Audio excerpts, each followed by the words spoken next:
আসসালামু আলাইকুম, কেমন আছেন সবাই? আশা করছি ভালো আছেন। প্রায় 20 থেকে 25 দিন পর কিন্তু আমি আপনাদের সাথে নতুন একটি ভিডিও নিয়ে হাজির হলাম। তো আমি মূলত আমার এই ইউটিউব চ্যানেলে ডিজিটাল মার্কেটিং এর সোশ্যাল মিডিয়া পার্ট নিয়ে আলোচনা করি এবং তাছাড়াও বিভিন্ন রকম টিপস এবং ট্রিক্স আপনাদের সাথে শেয়ার করি। তো আজকে আমি আপনাদের সাথে গুরুত্বপূর্ণ একটি টপিক নিয়ে আলোচনা করব। যাদের মোবাইল চুরি হয়ে গেছে বা হারিয়ে গেছে, কিভাবে আপনি আপনার ডিভাইসটি খুঁজে বের করবেন কোনো রকম আইনি সহায়তা ছাড়া। আপনি দেখতে পারবেন যে আপনার এই ডিভাইসটি কোথায় আছে এবং আপনি চাইলে ওই ডিভাইসে আপনি একটি অ্যালার্মও দিতে পারেন। তো কিভাবে আপনারা এই কাজটি করবেন তা নিয়ে আলোচনা করব আমি এই ভিডিওতে। তো আপনি যদি আমার এই চ্যানেলে নতুন দর্শক হয়ে থাকেন এবং আমার এই ভিডিওগুলো যদি আপনাদের ভালো লাগে এবং হেল্পফুল হয় তাহলে কিন্তু চ্যানেল সাবস্ক্রাইব করে নেবেন। আর যদি অলরেডি সাবস্ক্রাইব করে নেবেন তাহলে অসংখ্য ধন্যবাদ। তো যদি আপনার হ্যান্ডসেটটি চুরি হয়ে যায় বা হারিয়ে যায়, সেক্ষেত্রে আমি যে ট্রিক্সটা আমি আপনাদের সাথে শেয়ার করব, সেই ট্রিক্সটা আপনারা যদি একটু মনোযোগ সহকারে দেখুন তাহলে কিন্তু আপনারা খুব সহজেই কিন্তু আপনি আপনার ডিভাইসটি কিন্তু ফাইন্ড আউট করতে পারবেন। আপনি দেখতে পারবেন যে আপনার ডিভাইসটি কোথায় আছে।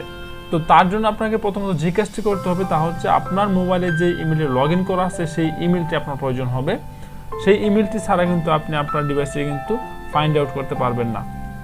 তো যখন আপনার ইমেলটি মনে থাকবে এবং আপনার অবশ্যই ইমেলটি মনে থাকার কথা, তো আপনি প্রথমত আপনি যে কোনো একটি পিসি থেকে আপনি ফাইন্ড মাই ডিভাইস লিখে সার্চ করবেন। Find my device, okay. Find my ডিভাইসে আপনি সার্চ করার আগে আপনি যেই পিসি থেকে আপনি লগ ইন করতে চাচ্ছেন সেই পিসিতে আগে আপনি আপনার সেই ইমেলটি লগ ইন করে নেবেন, ওকে। সেই ইমেলটি লগ ইন করার পর আপনি এখানে দেখতে পাচ্ছেন যে ফাইন্ড মাই ডিভাইসে যাওয়ার পর যে আমি যে ইমেলটি এখন আমার এই পিসিতে লগ ইন করা আছে ahmedbabu984@gmail.com, এই মেলটি কিন্তু আমার ঠিক এই মোবাইলটাতে কিন্তু লগ ইন করা আছে। এই লগ ইন করার ফলে আমি যখন এখানে ক্লিক করব, এখন দেখুন যে আমার ডিভাইসটি কিন্তু কানেক্টিং হচ্ছে, দেখেন কানেক্টিং। আর দেখতে পাচ্ছেন আমার ডিভাইসে কিন্তু বর্তমানে 11% চার্জ আছে, এটা কিন্তু এখানে শো করতেছে। আর ডিভাইসটি কোথায় আছে তা কিন্তু এখানে আপনাকে একটি মার্ক করে দেখিয়ে দিচ্ছে। এই ডিভাইসটি কিন্তু এই প্লেসের মধ্যে আছে।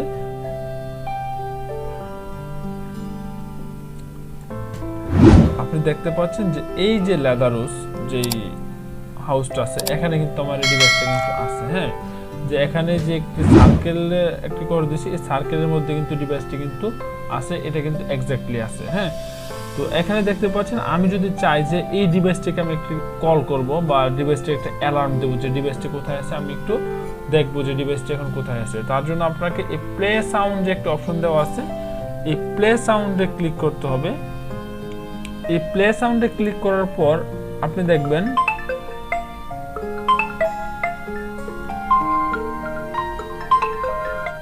আপনারা শুনতে পাচ্ছেন যে আমার এই ডিভাইসটিতে কিন্তু একটি কিন্তু সাউন্ড রিংটোন কিন্তু অ্যালার্ম আমার এই ডিভাইসটিতে কিন্তু একটু অ্যালার্ম দিয়ে দিল এবং এই অ্যালার্মের ফলে কিন্তু আপনি খুব সহজে কিন্তু আপনার ডিভাইসটি কিন্তু খুঁজে বের করতে পারবেন। অথবা আপনি যদি ডিভাইসটি আপনার নাগালের বাইরে থাকে এবং আপনার ডিভাইসে গুরুত্বপূর্ণ অনেক তথ্য থাকতে পারে, আপনি যদি চান যে এই তথ্যগুলো আপনি কাউকে দিবেন না, তথ্যগুলো আপনি সিক্রেট রাখবেন, সেক্ষেত্রে আপনি এখান থেকে কিন্তু সিকিউর ডিভাইসে ক্লিক করে কিন্তু আপনি আপনার ডিভাইসটি কিন্তু লক করে দিতে পারেন। অথবা চাইলে আপনি ওই ডিভাইস থেকে সকল তথ্য কিন্তু আপনি একদম মুছে ফেলতে পারবেন। আমরা যেমন ফ্যাক্টরি ডাটা রিসেট দিয়ে থাকি, সেখান তাও কিন্তু আপনি আপনার এই ডিভাইসে এখান থেকে কিন্তু আপনি সে কাজটি করতে পারবেন।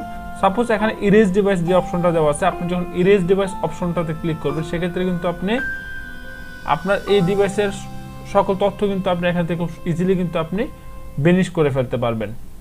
তো আশা করছি বুঝতে পারছেন যে কীভাবে আপনি আপনার হারিয়ে যাওয়া বা চুরি হয়ে যাওয়া ডিভাইসটিকে আপনি খুঁজে বের করবেন।